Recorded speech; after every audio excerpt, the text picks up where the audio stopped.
but it's teaching her that we are a unit. We're attached by this rope here called a leash. It's on her neck, it's on my hand. And if she pulls me and she allows this to get tight, she can feel when that gets tight, and so can I. Then I'll kick in some e-collar pressure to let her know not to do that. Or if I'm walking in the opposite direction and she starts to lag and pull against, as soon as she feels this leash get tight, if she doesn't yield to that pressure and follow wherever I'm going, that's where the correction of the e-collar comes on. And that teaches the dog to essentially follow you. Watch this. And then there's the e-collar pressure. And then it turns off. Good girl. So as soon as she kind of turned and committed towards coming towards me, that's when I stopped tapping on the e-collar. Okay? And this, in time, teaches the dog to follow leash guidance, right? So you can move them around with the leash instead of them always fighting your leash guidance and pulling against it. 2 fingers, tap, boom, okay? I went higher in my numbers on that one. It looked like it worked. I'm gonna go lower now because I think now she's paying attention more. But yeah, my numbers go wherever the dog needs them to go. I need to hit a number where they care enough to pay attention, right? Good girl, that's a good girl. I just give a little bit of affection here when she did well, just to make sure she gets some type of motivation on that end too, to let her know, hey, good job, you're doing well. Good girl, good girl.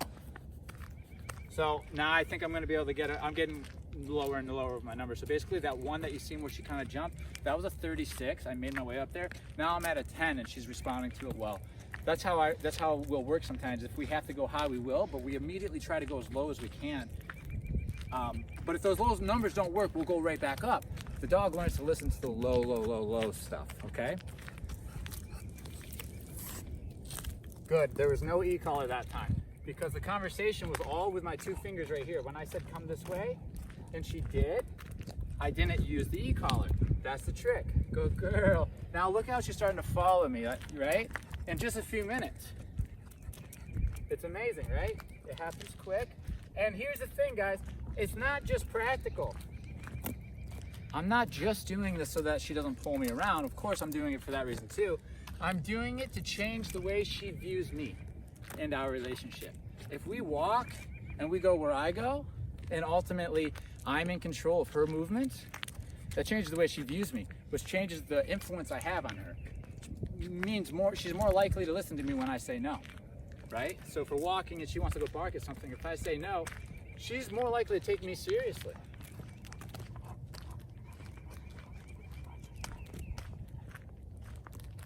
Good. See how I kind of snuck away? She was kind of like dead set to go straight. I snuck away. She didn't catch me sneaking away.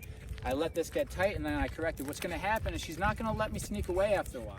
She's going to start paying attention to me more so that I can't sneak away.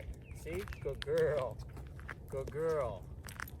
So you want to keep trying to sneak away so you can create these moments of tension on the leash and see what she's going to do. That moment of tension is more important than you think. This moment where this line gets tight and she's headed that way and I'm headed this way, for you and your dog, that's the moment of opposition.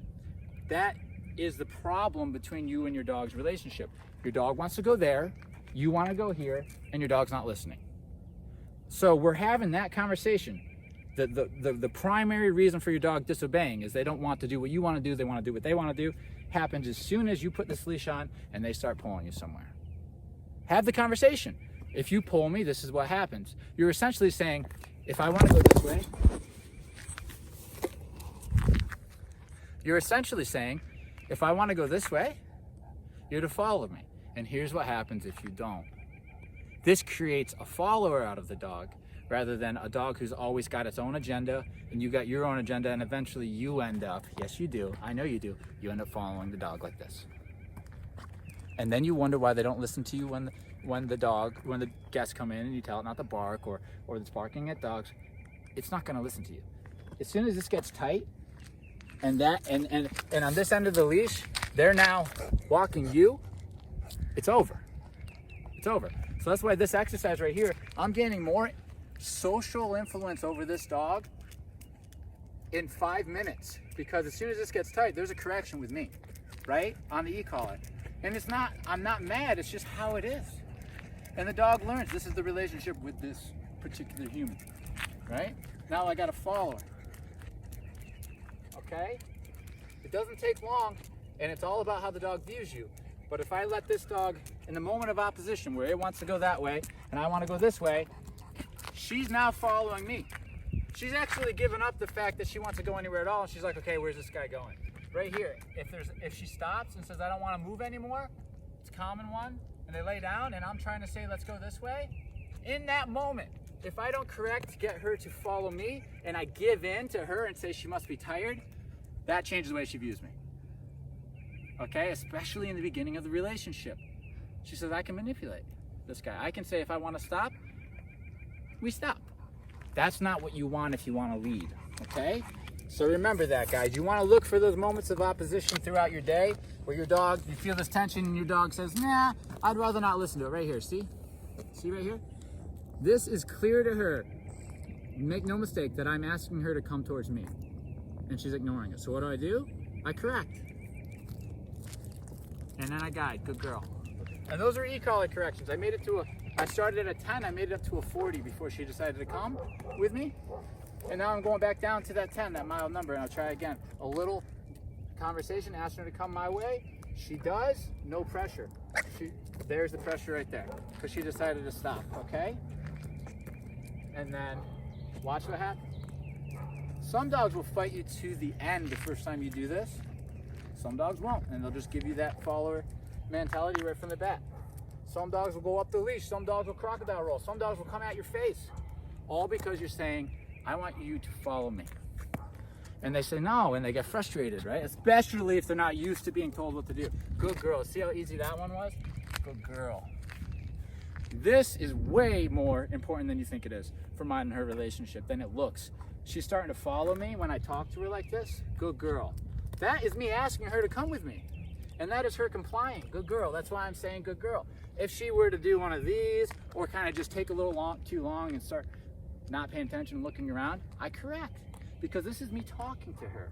And her not listening or be completely oppositional and going the opposite way is disrespectful. And so we correct that, okay?